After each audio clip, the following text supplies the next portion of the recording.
Good morning, everyone. Hopefully you can hear me. It's Rob Starling here from Blue Sky.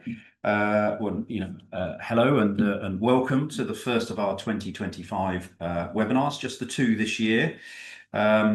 Great to see, as always, a high number of attendees for pre-registrations for both this session and the next session, which is obviously a good indication that you're all keen to learn. As far as today's session is concerned, which Mike's going to be doing for us, I would say that we get the most demand for a webinar that talks about the basics. So if you're listening here today and you're a paralegal, you're new to family law and pensions in particular, or simply that pensions are a bit scary, or you just need a refresher, then this is the session for you. I'd also say that today's webinar helps to create a good basis of understanding for the second of the 2025 webinars, which will be on the 2nd of December, which focuses entirely on the letter of instruction. And I think I can probably say that is the second most requested webinar or learning subject from solicitors. So if you've not already registered for that one, then please remember to sign up. I know that we will remind you again a bit later on before we close off. And really that session on letters of instruction will be pretty much building on our experience. Remember, we've been doing these since 2000, these pension sharing reports, but it will build on our observations, our experiences, maybe what to ask for, what not to ask for, the consequences of asking for something, and everything all exciting around letters of instruction. As far as today's session goes, a couple of bits of housekeeping. Mike thinks it's going to last around about 45 minutes. So hopefully there should be some time at the end for questions. Hiding in the background today whilst Mike's doing his presentation is Jeremy and myself. So if you fancy raising a question, please use the Q&A function within Zoom, and Jeremy and I will have a fight over which one of us gets to answer your question. If we think there's some that we think would benefit opening up at the end of Mike's session, then we'll bring that into play a bit later on. The webinar itself is being recorded, so we'll add it to the website, where of course there's lots of other exciting information on all things relating to pensions and divorce. And I believe, so I'm told, copies of the slides will be sent out to all attendees as well. So without further ado, on to today's session, and a nice warm welcome for Mike. Mike is one of our chartered and in fact certified financial planners. Of course, he's a PODE, a pensions on divorce expert, and he's been with us now for over 4 years. So Mike, over to you. Brilliant. Thanks, Rob. Good morning, everybody. God, nearly 5 years, Rob. Where did that go? Time flies when you're having fun and talking about pensions. So a little bit about today. Today's topic is pension basics, as Rob says. So it's aimed to explain some of the key issues that we see in the cases we work with, and some of the evolving trends that we see in the world of pensions, particularly since PAG 2. In terms of the agenda for today, we'll cover the basic differences between private and public sector defined benefit, why those differences matter. We'll also cover defined contribution schemes, the different types of defined contribution and what to keep an eye out for. We'll touch on the new, couple of years old now, but new lifetime allowance and the impact on divorce proceedings.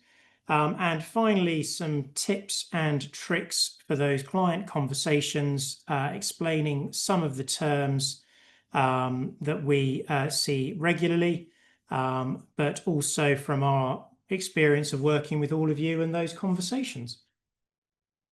A little bit about Blue Sky. We are 15 strong team of administrators, technicians and chartered financial planners. We are both individually chartered financial planners, but also a chartered business. So we are not actuaries, but we do still very much act as pensions on divorce experts. We've been producing pension sharing reports since 2000. I think we've long since stopped counting how many we've produced over the years. We produce pension sharing reports for solicitors, but we will also prepare reports for litigants in person, providing they are actively involved in mediation and or have solicitors in the background.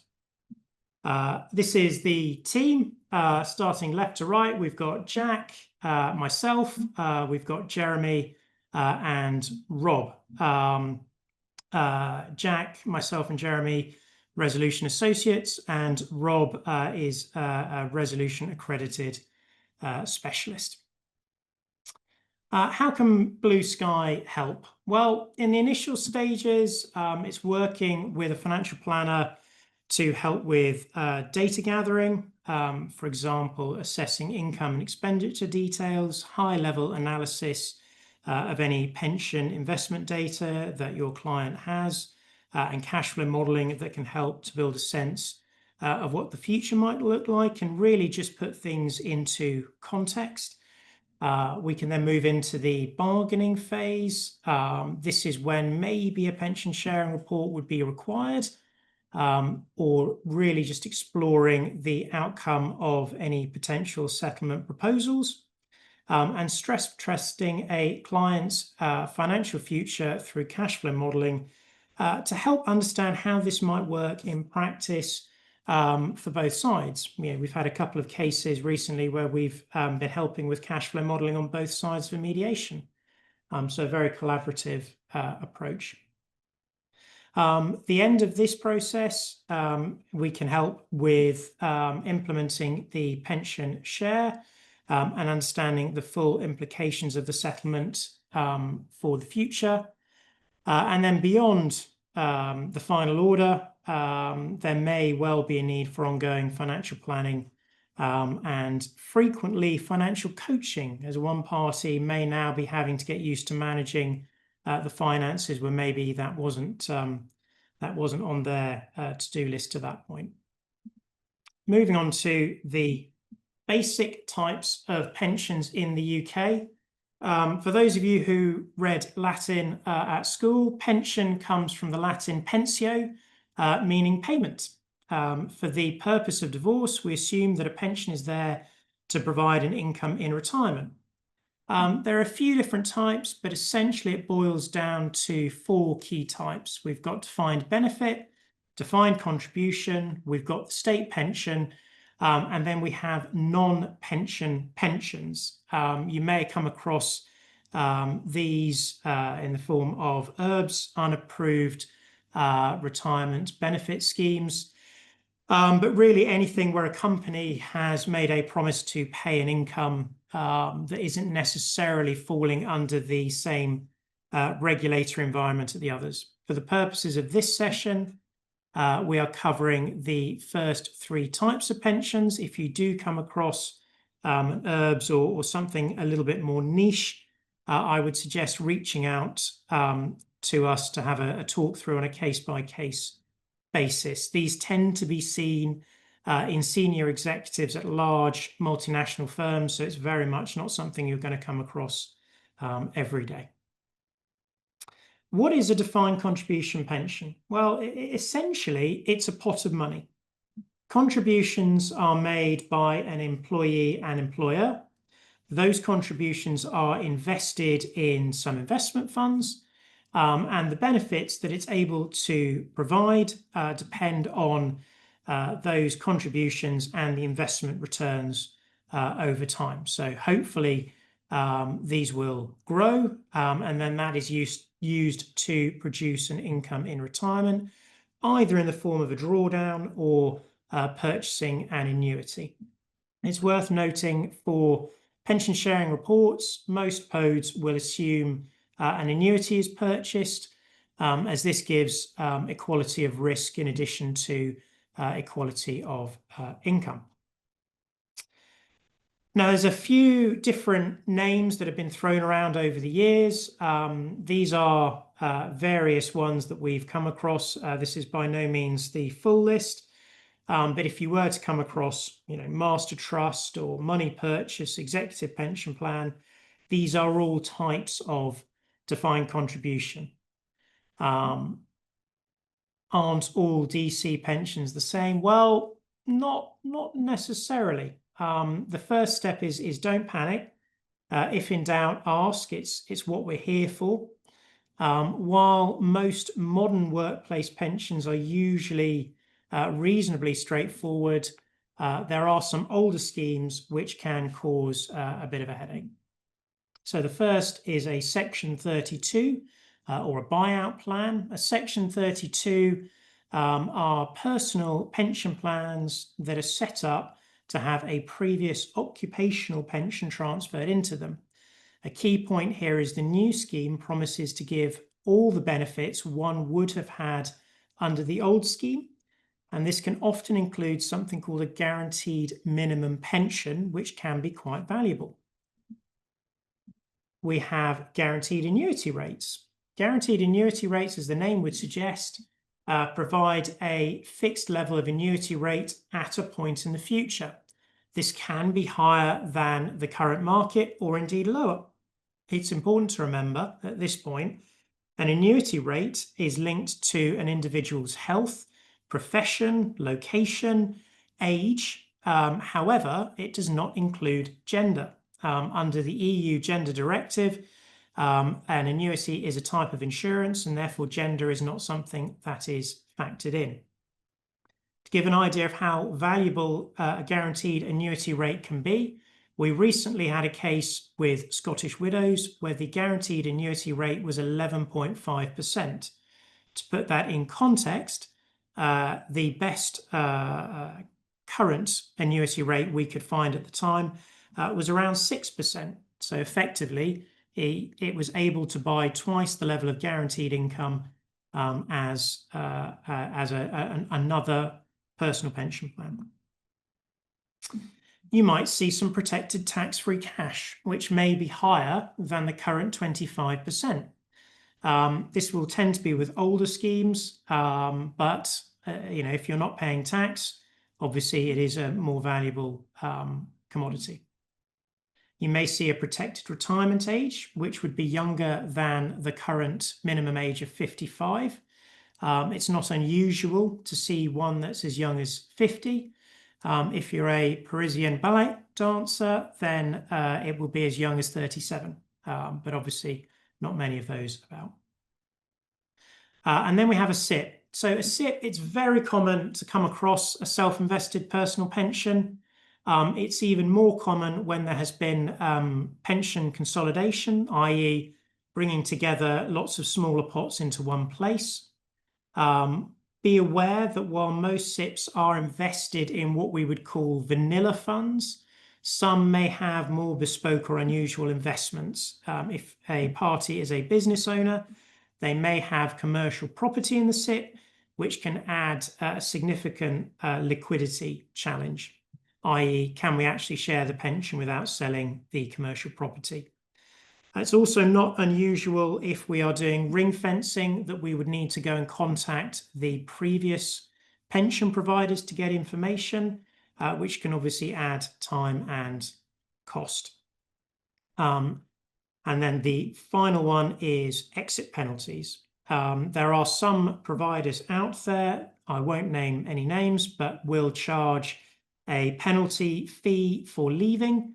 It's important to highlight this up front, as it can be quite jarring if one is to see that there's going to be a 6% haircut on implementation. As before, don't panic. If you are getting either shadow expert work or if we are drafting the pension sharing report, as part of our methods for writing pension sharing reports, we will research all of the individual pensions that a couple may have and undertake the due diligence that is required to identify what the moving parts are. We are aware that not all PODs do this. So, really it is just about understanding what level of due diligence is needed. Obviously, if it's a modern workplace scheme with, Legal & General or Royal London, it may be that we don't need to go into that depth, but, if there's something more to it, it might be worth just doing a bit of digging prior to instruction. What can one do with a defined contribution pension on retirement? Well, we will assume for the purposes of a report that one purchases an annuity. An annuity is handing over a sum of money to a pension provider who will then promise to pay a guaranteed income for the rest of the individual's life. You may go into drawdown. Essentially, that means that under the Pension Freedoms Acts of 2016, you can take as much or as little from the pot as you wish, but the onus is on you to make sure it lasts as long as you need it to. There is a balancing act there between understanding whether you are taking a regular income or a lump sum. Is the pot going to last as long as I need it to? Remember, the average life expectancy is between 84 and 88, but regularly we deal with clients in their 90s and beyond. So, we do live a lot longer than previous generations. The final one is cashing it in, particularly if it's a smaller pot, or if there are situations where maybe it's needed, and we'll touch on what some of those might be later on. Obviously, you're probably not going to cash in £1 million defined contribution pot and pay 45% tax on the majority of it, but it is an option. And the last one is do nothing. It was quite common up until the budget of October last year that pensions were very much being treated as a way of mitigating inheritance tax. But from April 2027, the defined contribution pension will now form part of the estate for inheritance tax. This may come up in the conversations you're having and/or in mediation. Particularly, we've heard the argument that parties want to make sure that they leave it to the children. If that is a priority, again, it's just about understanding what the logic is and what needs to happen to achieve that. Moving on to defined benefit, final salary really is the colloquial that most people would know this as, but there are other words that we might use: career average, superannuation, company retirement plan. I have seen in a letter of instruction the phrase gold-plated. While this isn't a technical term, colloquially we do understand what is meant by that. What is a defined benefit pension? Well, essentially, the employer promises to pay a certain level of income based on an individual's salary and their length of service. The risk for providing this income is borne by the employer. Schemes can and do use different methods to calculate what level of pension is to be paid. Some are fairly straightforward. It's a multiple of the salary that one receives. Let's say it's a 60th scheme. After 40 years, you receive 2/3 of your final salary. Some will offer accelerator schemes. So there are certain professions within the NHS where once you reach 20 years of service, you effectively receive double accrual.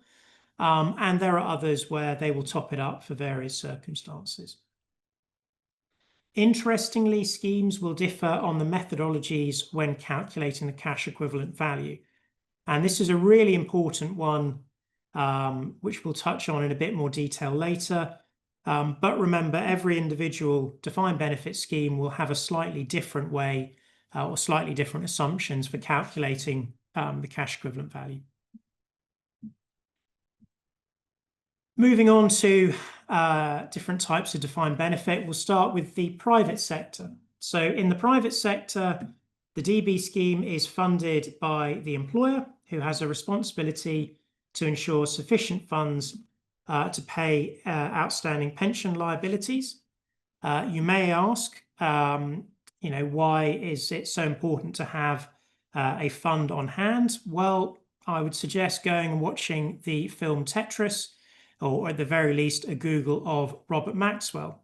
He treated the Mirror Group pension scheme like his piggy bank, which led to the Pensions Act of 1995. This established a minimum funding requirement for all occupational schemes, a regulatory authority, and a compensation fund in the event of fraud or the employer going under. Pension sharing is usually awarded via external transfer, i.e. the receiving party will need to nominate a receiving pension, either an existing one or more common is to set up a new one to receive it. The private sector also has the Pension Protection Fund, which is a statutory corporation set up by the Pensions Act of 2004. Some older clients, you may come across the Financial Assistance Scheme. This was the precursor, and again, if you do come across that, pick up the phone and we'll have a chat. The PPF is a lifeboat for the circa 10 million members of the 5,200 private sector DB schemes currently registered in the UK. All the schemes are required to pay an annual levy. There are currently £31.2 billion of assets under management. The PPF is very, very large. It guarantees to pay 100% of pensioners' income and 90% of deferred members' income. However, the escalation rates will reduce to the statutory minimums, meaning anything accrued before 1997, once it's in payment, will no longer increase. Anything after 97 will increase to a maximum of 2.5% a year. So it can be quite a difference over the long term, but at least it's better than the pension totally disappearing. Now we'll move on to the public sector. So the key difference between public and private sector is that most public sector schemes, not all, but most, are unfunded, meaning they are paid for from the Treasury, from the current account. There's no pension protection fund. They are covered by the Crown guarantee.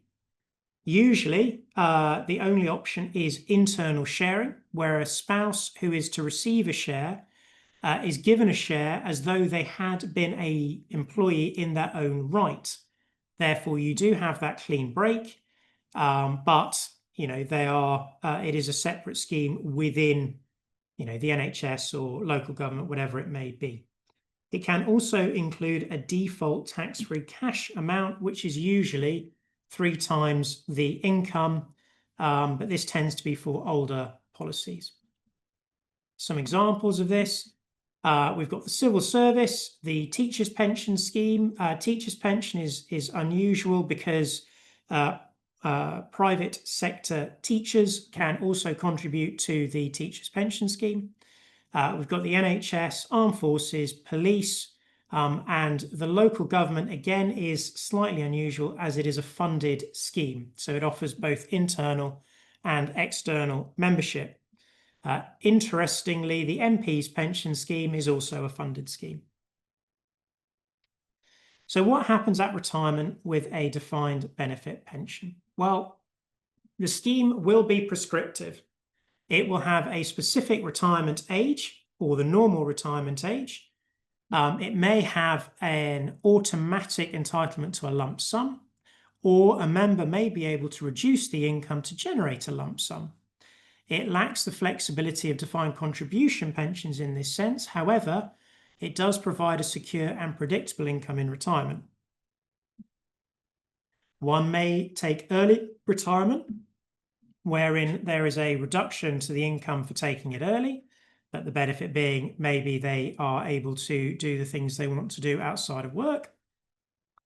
One may defer and take it later. Let's say the normal retirement age is 65 and one's enjoying work and wants to keep working, and for tax reasons, it doesn't make sense to take the pension now. Then, sometimes that pension will then be increased accordingly. Next, we'll move on to health. So this is I would say, one of the more common questions that we receive. What impact is health going to have on the divorce process? If a party is in poor health, it can impact the process. I think that sounds a very direct statement, but depending on the health, will obviously have an impact on the pensions. So if there are health issues, it's important to understand what they are. If a party is in ill health, some schemes will allow them to take early retirement without a penalty for doing so, i.e. if you are in ill health at 60 and you cannot continue working, they may allow you to retire as though you reached your normal retirement age of 65. If a party is in serious ill health, i.e. they have got a doctor's note saying they have less than 12 months to live, they may qualify for a serious ill health lump sum. From a defined benefit scheme, this will depend on their rules. For a defined contribution scheme, this would effectively mean taking the entire pension as a tax-free lump sum. An annuity rate is likely to be higher if one is in poor health. Those of you who have had a pension sharing report from ourselves will have seen that we send out a health questionnaire as part of the initial document bundle. The main reason for this is we don't do any medical assessment internally. We send it off to annuity providers who will do the underwriting themselves. But if there are health issues, obviously it's important to disclose that and to make sure that, that we factor those in where required. The next question, what happens on death? For a defined contribution scheme, the balance of the fund will be paid out to the beneficiaries as per the expression of wish. If there are health issues, I would strongly suggest, as part of the conversation, revisiting the expression of wish and making sure it's going where one wishes the balance to go to. If proceedings are still in process, implementing a final order can be very challenging. Not impossible, but it's just something to be aware of. For a defined benefit, it depends on the scheme. Usually there is a spouse's pension, although if the final order has been sealed, obviously that won't be relevant. There may be a dependent children's pension.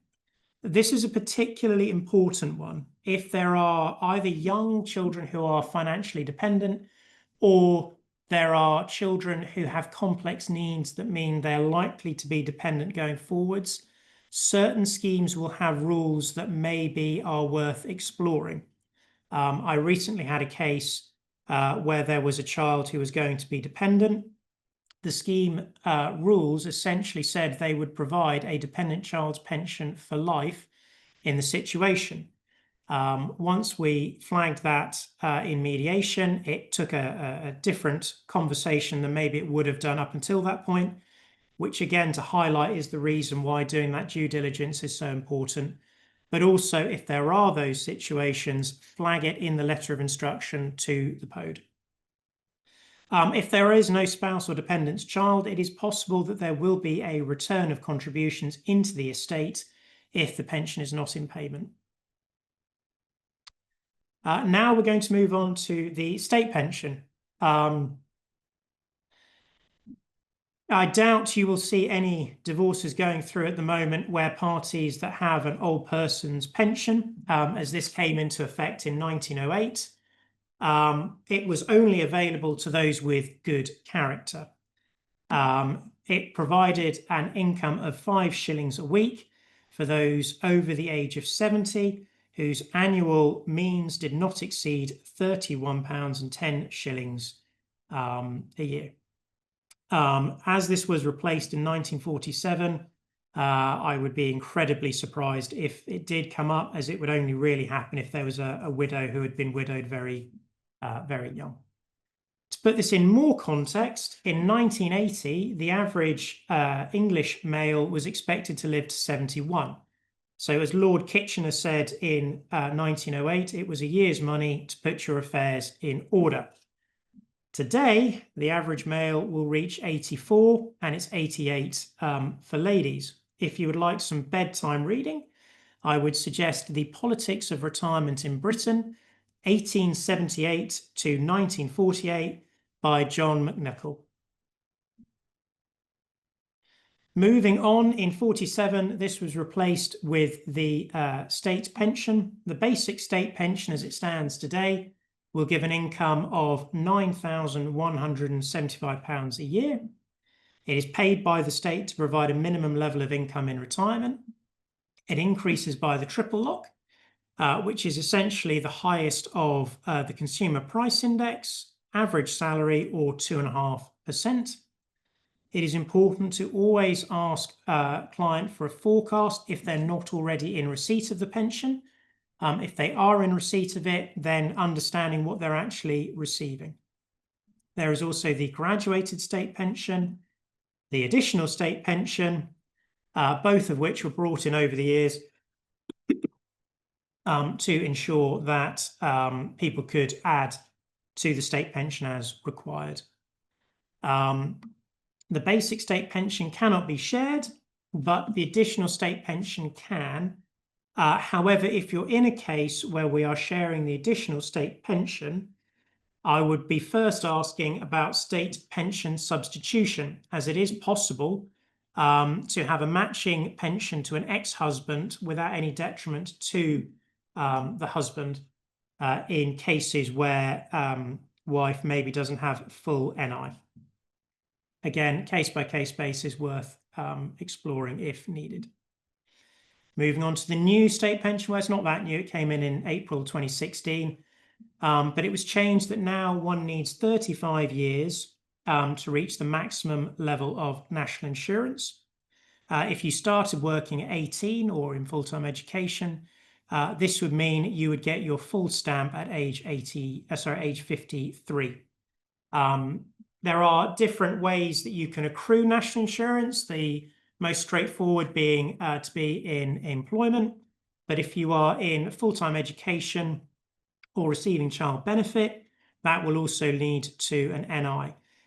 One of the important reasons to get a forecast, if it is obvious that there are years of missing NI contribution, particularly for the stay-at-home spouse, it is sometimes possible to either top these up or Department of Work and Pensions have sometimes been known to make mistakes.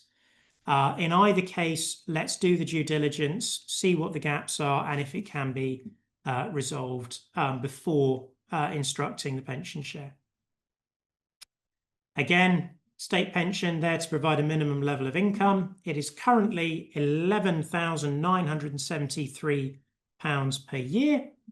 It goes up by the triple lock, which is going to increase by 4.8% from April next year. Again, always ask for a forecast.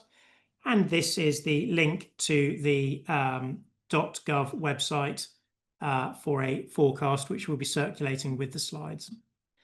The new state pension cannot be shared, so it is important to make sure that any NI gaps are addressed. Another note here, if one doesn't have a full national insurance record, if one gets to 80, the pension is automatically topped up with something called the age 80 pension. So the idea being, even if you don't have a full NI, you do get topped up at 80. Again, another one for some of the silver splitters, just to be aware of, that mechanism is important to consider. So some things to look out for when scoping pensions. Who is the pension actually with? Not only the employer, but also who is the scheme administrator. For a defined benefit pension, what is the deferred income? For defined contribution, are there any guarantees attached?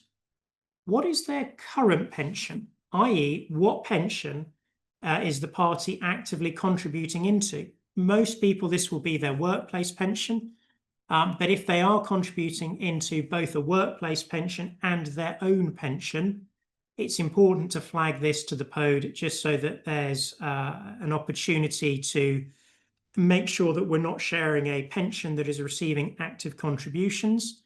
It's also worth noting, if we are forced to share the current workplace pension, ensuring that we don't share 100%, as that can have a downstream impact that sometimes the pension gets closed and then their employer will have to set up a new one, which obviously can lead to delays. What information is missing? Do we have the scheme address? Do we have the plan number? All the other parts that we would need to be able to identify it. Do we know about all of the pensions? Here's a top tip. If you hear the soundbite, "I don't believe my ex has told me all of the pensions they have," bring up their LinkedIn profile or their CV and try and match up the pensions to their various periods of service. That way we can hopefully account for where everything is. Has there been any consolidations? It's quite common to move all the smaller pensions into one big pot. It's a bit too deep for now, but this can be quite a sore subject with ring fencing, as it does mean we need to go and investigate all of the old pensions that formed part of that consolidation. But in summary, what have we got and what can we work out on day one when we're filling in the Form P? When in doubt, reach out and call us. We're all happy to jump on a 5-minute Teams call, screen share, talk through whatever the statement is, or really just sense check a case. It just seems to help and stops people adding more stress than is needed. And what does a statement look like? Now, I've got 2 statements here from the BOC pension.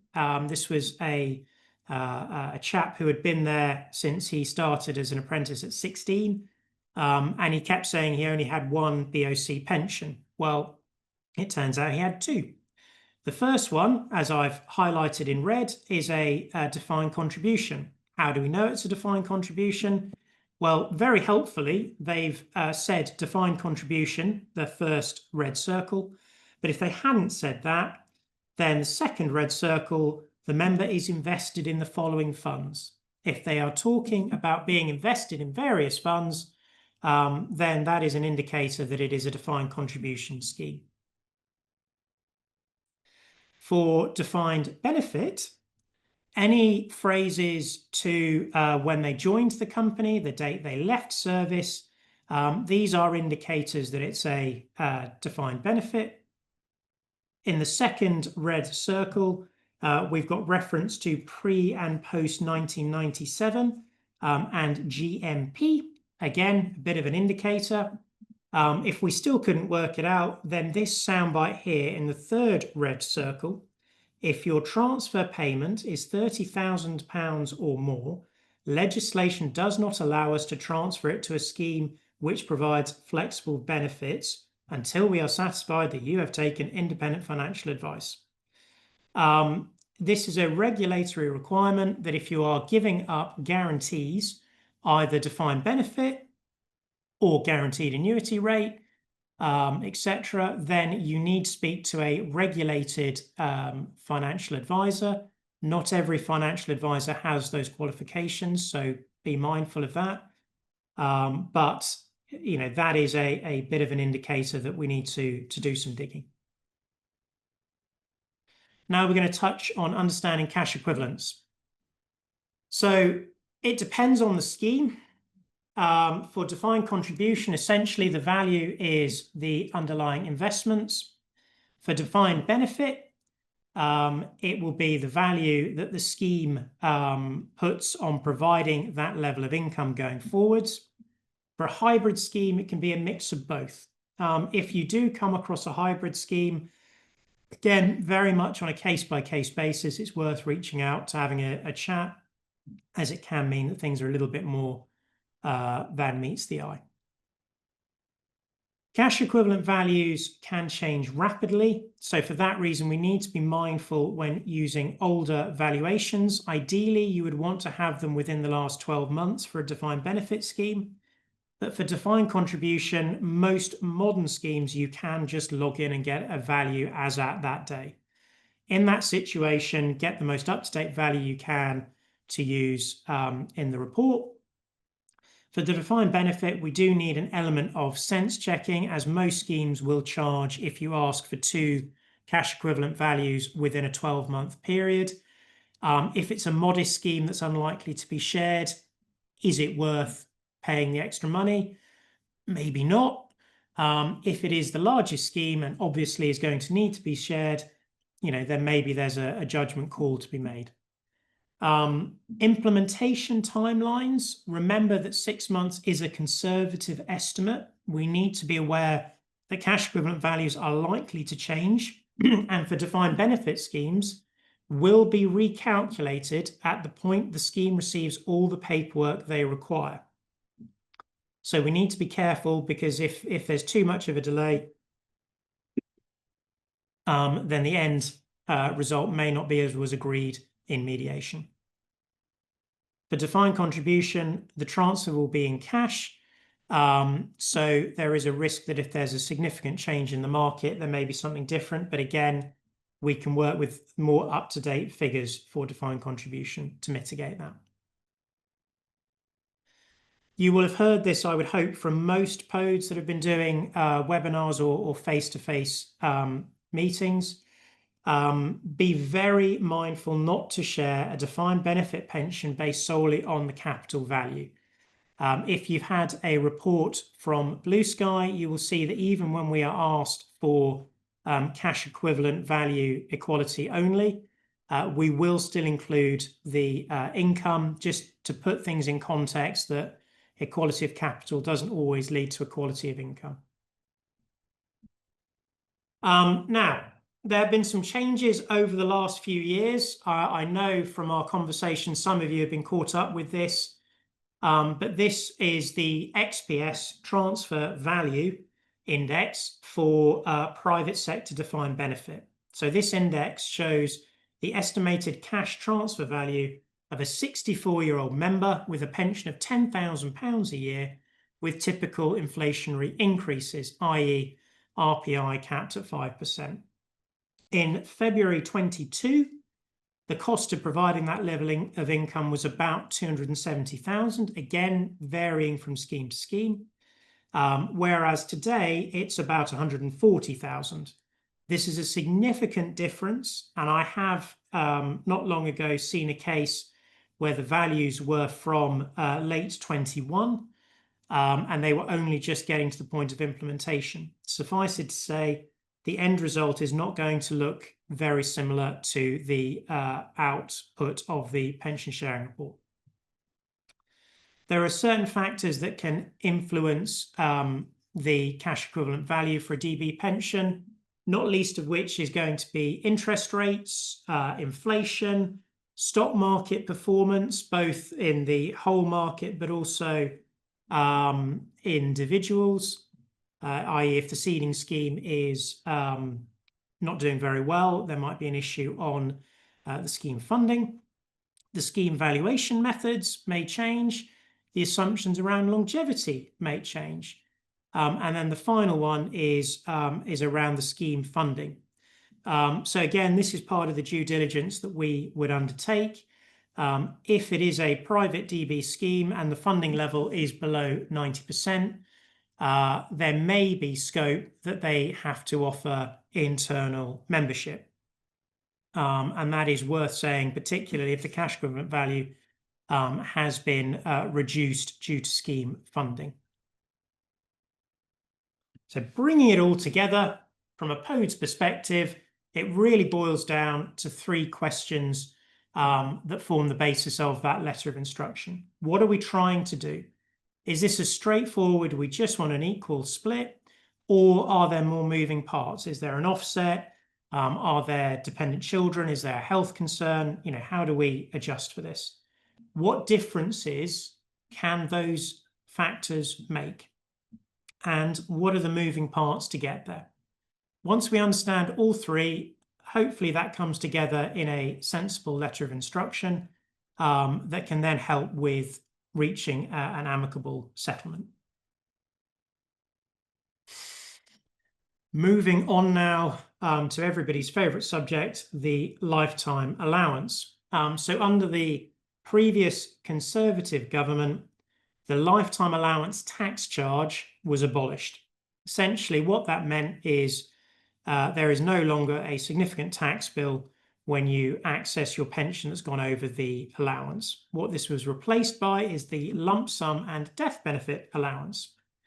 In practice, this means that your tax-free cash is now limited to 25% of the then lifetime allowance, i.e. the maximum a party can take is £268,275 tax-free, with the remainder being taxable. There is still transitional protection. I'll talk more about that in the next slide. But to put it in context, particularly in that rebuilding phase, the annual allowance is £60,000 a year or an individual salary, whichever is the lower. Have in mind that when we are looking at offsetting, where there is an assumption that one will use cash to replenish a pension or top up a pension, is that actually practical? The next one is the money purchase annual allowance. Now, if a party accesses a defined contribution pension in drawdown and takes more than the tax-free lump sum, or really takes any taxable income, they trigger something called the money purchase annual allowance.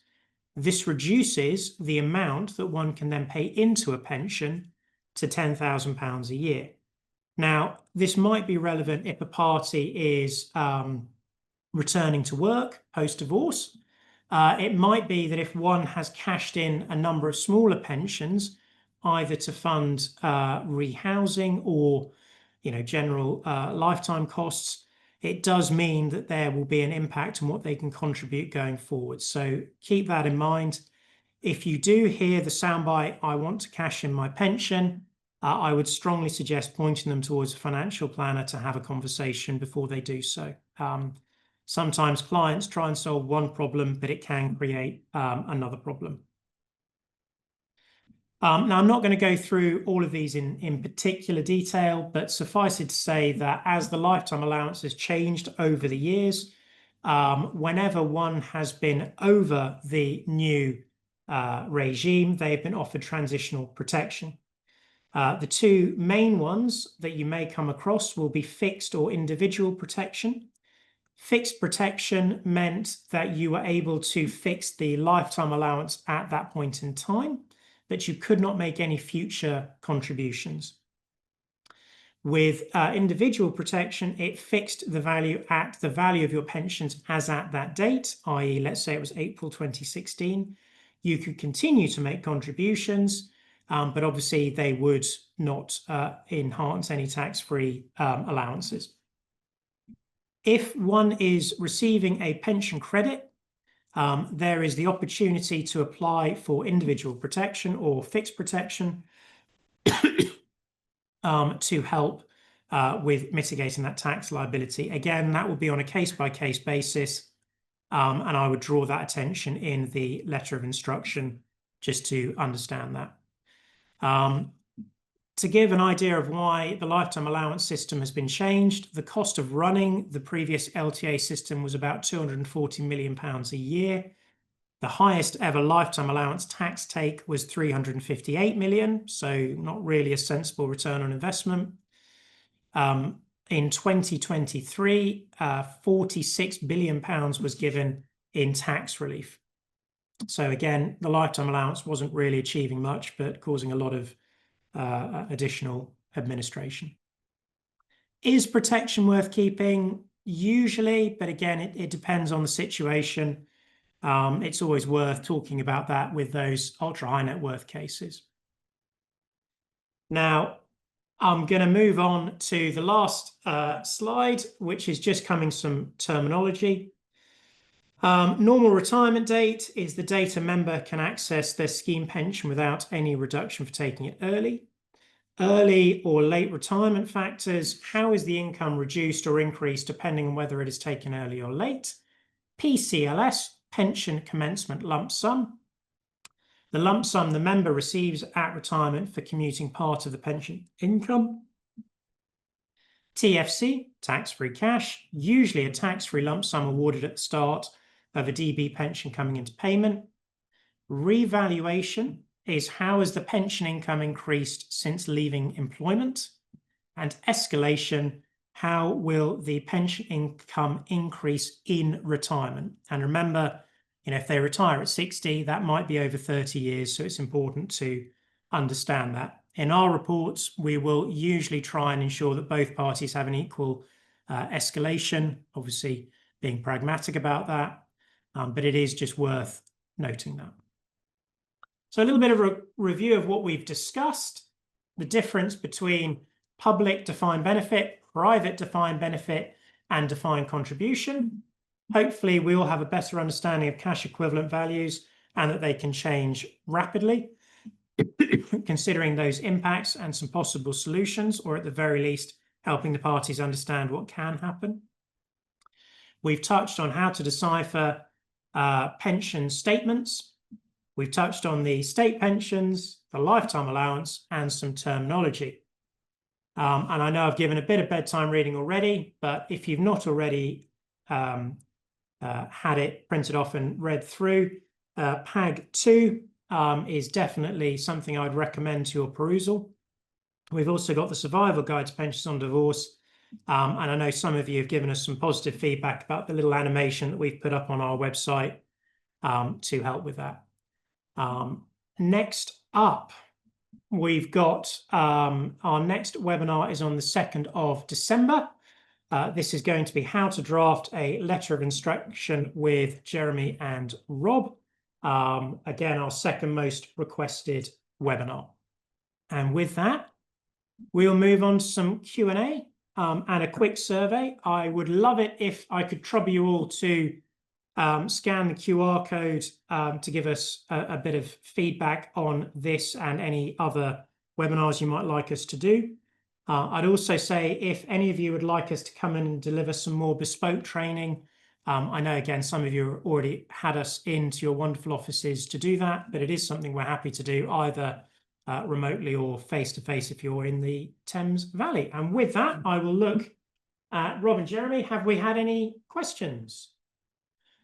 Yeah, we have had a few questions actually, Mike. We've had the anonymous attendee has been quite prolific on the Q&A. And one of the questions that they asked, which I think maybe I'll ask you just to expand upon, is why Blue Sky and not an actuary? That's a question that we're asked quite commonly, isn't it? So perhaps you can share your thoughts on that one, Mike, with the audience. That's a very good question. I think at its core, the feedback that we get is that we are more user-friendly. We're happy to jump in and have a three-way Teams meeting at the point of instruction to talk through and help parties understand what's happening. We put a huge amount of effort into our reports being very user-friendly. So again, if you've not worked with us before, it's something that we, put a lot of thought into and regularly update depending on what feedback we've received.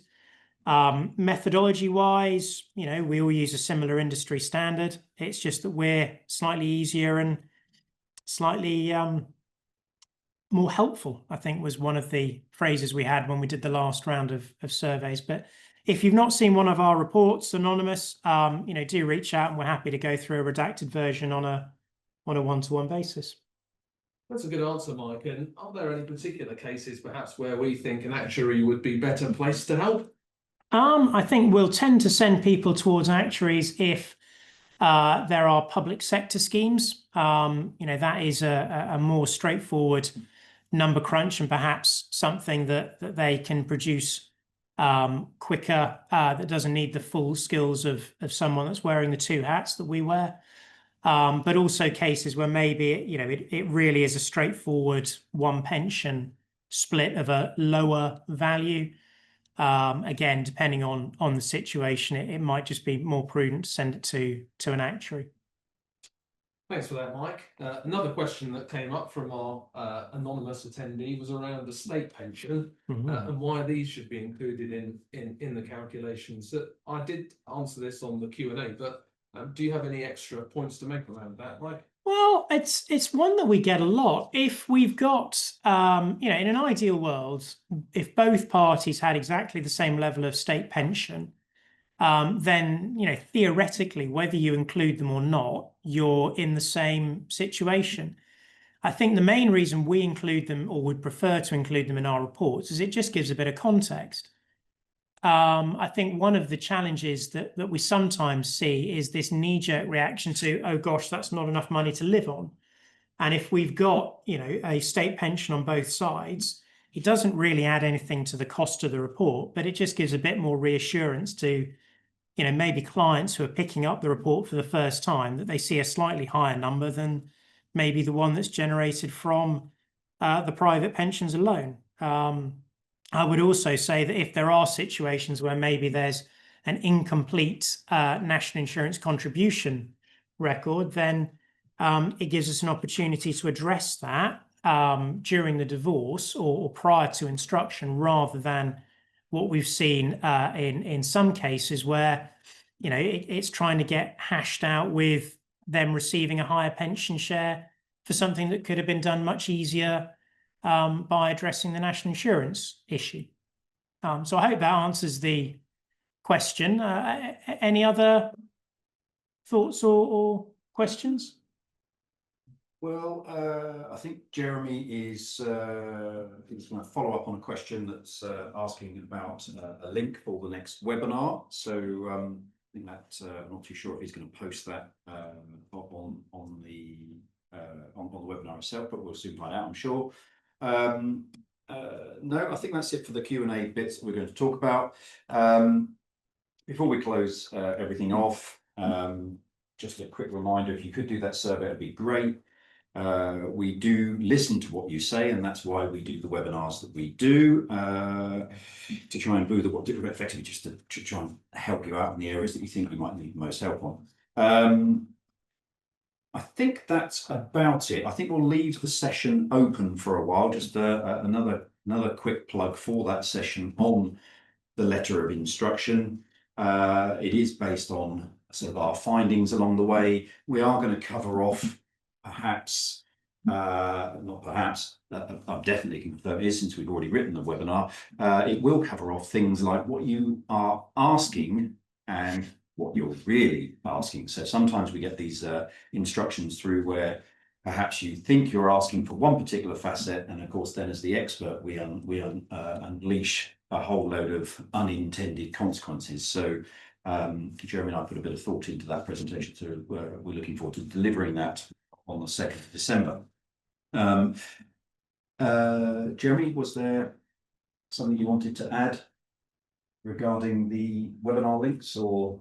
Yeah, just to let everyone know that the link has been added to the chat function, actually. So if you haven't received our invite yet, if you go into the chat function and click on that link, that should take you to the sign up page where you can register your interest, and we look forward to seeing you there. Just one final point from me, and this is really a bit of a plea, actually. We put these webinars together because we think that's what you want to hear. We do the Survey Monkey at the end of all these sessions and invite feedback. This is really important and really helpful to us to make sure that we're imparting the training that we need to. So please do spend 2 minutes on completing that Survey Monkey if you get the chance. Oh, I see we've had a hand up. We've had a hand up. How do I look at that? Well, it's come back down. It's gone back down. Okay, well. Okay. Jolly good. So I think here we are. We're just about on the cusp of midday, aren't we? Thanks very much to everybody for attending. Thanks very much to Mike for doing the session there. I hope you all found that extremely useful. And I need to shout out to my colleague Neil as well, who does a lot of behind the scenes work as far as these presentations are concerned. So thanks everybody. And Rob and I look forward to presenting to you in 2 weeks' time.